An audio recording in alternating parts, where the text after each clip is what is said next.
Welcome to net fight junkie में आप सभी का स्वागत है। इस मुद्दे के बारे में मेरा बात करने का तो कोई मूड नहीं था, बट सभी इसके बारे में बात कर रहे हैं तो बात करना ज़रूरी है। ये कॉमेडी स्पोर्ट्स का सबसे बेहतरीन चैनल है, इसलिए आगे बढ़ने से पहले सब्सक्राइब करिए और सब्सक्राइब करके बेल आइकॉन पर क्लिक करिए। अगर कर दिया हो तो हम बात करते हैं कल जो फाइट हुई थी डैनियल डुवा वर्सेस अलेक्जेंडर यूसिक, जो कि नॉकआउट किया अलेक्जेंडर यूसिक ने डैनियल डुवा को। बट कोई भी उस जीत की बात नहीं कर रहा, बात इस पल की कर रहा है, सॉरी इस पल की कर रहा है। यहाँ पे आपको दिखाई दे रहा है डैनियल डुवा लेफ्ट हैंड साइड पे है, मतलब मेरे लेफ्ट हैंड साइड पे है, और अलेक्जेंडर यूसिक है। डैनियल डुबोआ जो है, जो भी शॉट मार रहा है उसको कहा जा सकता है कि वो लो ब्लो है या नहीं है। और अलेक्जेंडर यूसिक जो है डिफेंस कर रहा है। बाद में अलेक्जेंडर यूसिक ने एक बार नहीं दो बार नॉकडाउन किया इसको। पर हम नॉकडाउन फॉकडाउन सबको छोड़ेंगे, आगे क्या होने वाला है इसकी बात नहीं करेंगे।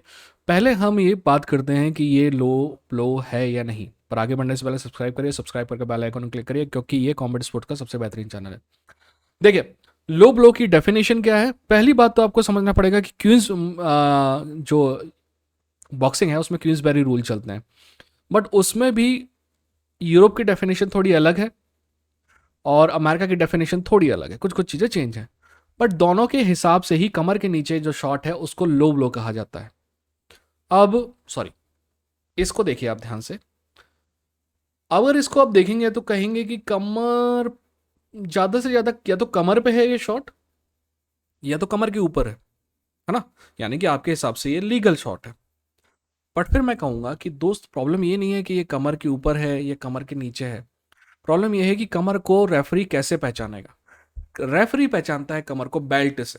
जहां बेल्ट होता है रेफरी के हिसाब से वो कमर है।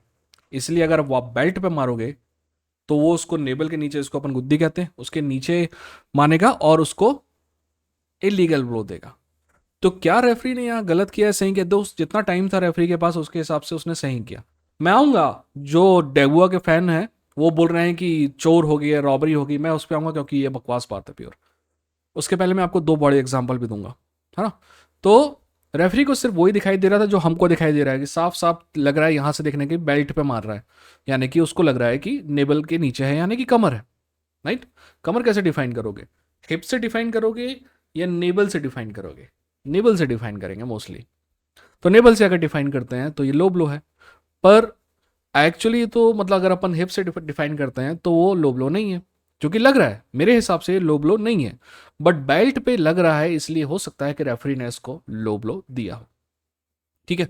हम जैसे पैंट पहनते हैं, जरूरी नहीं कि सब वैसे ही पहने। हम जैसे घर पे पैंट पहनते हैं, हम मोस्टली कमर पे पहनते हैं। और बॉक्सर्स में आपने देखा होगा कि जानबूझ के ऊपर चढ़ा के पहनते हैं, वो कमीनापन करते हैं।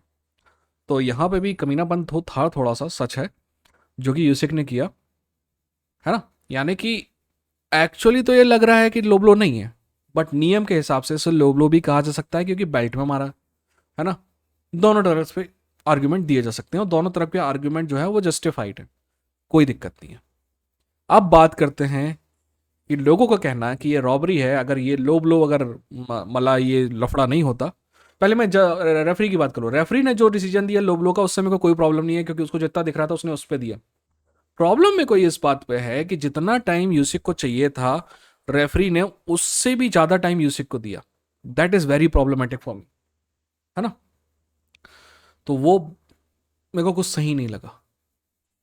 ठीक है। अब बात करते हैं कि क्या ये लोबलो जैसी चीज नहीं होती तो क्या यूसिक हारता या वो। मेरा मानना है नहीं हारता। मैं आपको समझाता हूँ कैसे। मैं उसके पहले आपको दो एग्जांपल देता हूँ।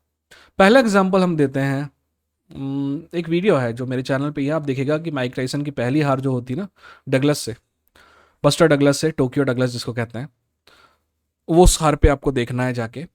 आप कहेंगे कि माइक टाइसन ने पहले नॉकडाउन किया था डगलस को, उस एक दो राउंड पहले, जब माइक टाइसन खुद नॉकडाउन हुआ उससे पहले। तो रेफरी ने, नो आप करते हैं ना, सॉरी ये वाला हाथ दिखाई नहीं दे रहा, पर 1 2 3 4 10 तक काउंट करता ना। तो रेफरी का, माइक टाइसन का कहना है कि काउंट जो है बहुत स्लो था।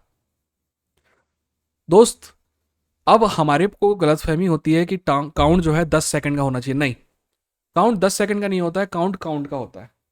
यानी कि रेफरी 1 से लेकर 10 तक गिनती करेगा और ये रेफरी पे है कि वो किस हिसाब से ये सब कर रहा है। ठीक है ना। वो स्लो भी कर सकता है, तेज भी कर सकता है। अब ध्यान देना जो मैं कह रहा हूं। रेफरी अब अगर आप बॉक्सर हो तो बॉक्सिंग में आपको क्या सिखाते हैं, अगर आप नॉकडाउन हो गए हो, रेफरी अगर बोल रहा है कि 1 2 चालू किया उसने काउंट, तो फट से नहीं उठने का है, राइट। अगर एकदम से आप उठ जाओगे ना, तो आपको थोड़ा सा इक्विलिब्रियम आपका बिगड़ जाएगा, और आपको एकदम से नॉकडाउन करें, आप कहीं पे गिरे एकदम से पट्टे से खड़े हो जाएंगे ना, तो आपका सर चकराने लगेगा। और दूसरा, कोचेस ये भी बोलते हैं कि पूरा टाइम लो ना, काउंट तो 10 तक होगा, तो 6 7 तक आराम करो, ताकि थोड़ा सा रिकवर हो जाओ और फिर उठो। तो फाइटर किस हिसाब से उठते हैं, फाइटर उसी हिसाब से उठते हैं जिस हिसाब से रेफरी काउंट करता है। यानी कि बस्टर डगलस जो है, अगर काउंट तेज होता तो और जल्दी उठ जाता। अब आगे आते हैं, का 2 3 साल पहले, 3 4 साल पहले आते हैं, टाइसन फ्यूरी और डेंटे वाइल्डर वन फाइट, जिसकी वजह से ये चैनल है, राइट, उसी फाइट की वजह से मेरे को लगे, देखा कि कोई इसकी बात नहीं कर रहा और इतनी शानदार फाइट है, मैंने कहा मैं ही चालू करूंगा, ठीक है ना। तो उस फाइट में भी ऐसे ही हुआ, डिओंटे वाइल्डर का कहना है कि रेफरी ने स्लो काउंट किया, ये चूतियापा ना। आधे से फाइटर ऐसे हैं जिनको एक्चुअल में नियम नहीं पता है। इट डजेंट मैटर कि 10 सेकंड होना, काउंटर लगा दोगे आप, फोर्थ 10 9 10 10 9 8 7 6 5 4 3 2 1, ये काउंटर लगाने से काम नहीं चलता है, ये रेफरी पे है, रेफरी का डिस्कशन है कि वो स्लो काउंट करता है, फास्ट काउंट करता है, ठीक है। तो एकदम से अंडरटेकर टाइप उठ गया था टाइसन फ्यूरी, बट ऊपर उठने में उसने थोड़ा टाइम लिया, जब तक कि रेफरी काउंट कर रहा था। क्यों टाइम लिया, क्योंकि वो रेफरी का काउंट उसको लगा कि जिस हिसाब से है, जब 7 तक आएगा तब मैं उठूंगा, तो उसने 7 में आने के बाद उठ गया वो, और फिर रेफरी ने उसको टेस्ट किया और आगे फाइट करने दिया।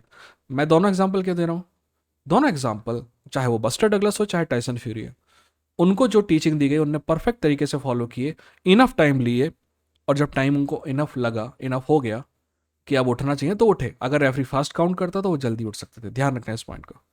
अब मान लीजिए कि ये वाला जो लो ब्लो है ना, लो ब्लो नहीं है, मान लिया लो ब्लो नहीं है, लो ब्लो नहीं है, माना कि ये बॉडी शॉट है, और जो कि लग रहा है कि बॉडी शॉट है। अब ये जो बॉडी शॉट है, जैसे ही डुबियोस ने मारा तो अलेक्जेंडर यूसिक ग्राउंड पे गया। अब रेफरी ने इसको लो ब्लो नहीं कहा, उसने बोला कि नॉकडाउन हो गया, आप काउंट चालू कर दो, आप 1 2 3, अरे यार हाथ ही नहीं दिख रहा है, एनीवेज। तो आपने, रेफरी ने काउंट चालू कर दिया। जैसे ही रेफरी काउंट चालू करता ना, तो अब रेफरी ने इसको लो ब्लो घोषित किया था, इसीलिए यूसिक नीचे था। अगर वो लो ब्लो नहीं करता तो यूसिक हिम्मत करके उठ जाता, क्योंकि यूसिक चैंपियन ऐसे ही नहीं बना है, ठीक है। चैंपियन कट उड़ जाता, पर क्या नॉकडाउन माना जाता, बिल्कुल नॉकडाउन माना जाता, और 1 पॉइंट मिलता डुबियो को। तो क्या उस 1 पॉइंट से वो जीत जाता, घंटा नहीं जीत जाता, क्योंकि इसके बाद 2 बार नॉकडाउन किया यूसिक ने उसको, और 9वें राउंड तक खत्म हो गई कहानी डुबियो की, ठीक है ना। तो क्या इस बात पे बहस की जा सकती है कि इसको लो ब्लो कहा जाए या ना कहा जाए, बिल्कुल की जा सकती है, दोनों साइड से बहस की जा सकती है। पर अगर ये कोई कहता है कि ये लो ब्लो अगर नहीं देता ना रेफरी, तो डुबुआ जीत जाता और उसकी रॉबरी होगी, नहीं। अगर लो ब्लो नहीं देता रेफरी ना, तो यूसिक जो है थोड़ा और जल्दी उठ जाता, दैट्स इट, राइट। उम्मीद है कि मैंने चीज़ें आपको क्लियर कर दी हैं। आप बताइएगा, वैसे वीडियो बनाने का ये मन नहीं था, बट क्या करूँ, बहुत बात आ रही है, बहुत सारी रिक्वेस्ट आई हैं, और रिक्वेस्ट जो है 2 मेरे मेंबर्स से आई है, और मेंबर्स की request I usually follow. Okay, तो ठीक है, अपना ख्याल रखिए, अपने को ख्याल रखिए। ये था इंडियन फाइट जंकी, लड़ेंगे, जीतेंगे, ठीक है। देख लीजिए भाई, जो भी है, फोटो वोटो लगाइए, उस चक्कर में मेरा आधा हाथ ही छुप गया। अपना ख्याल रखिए, अपनों का ख्याल रखिए।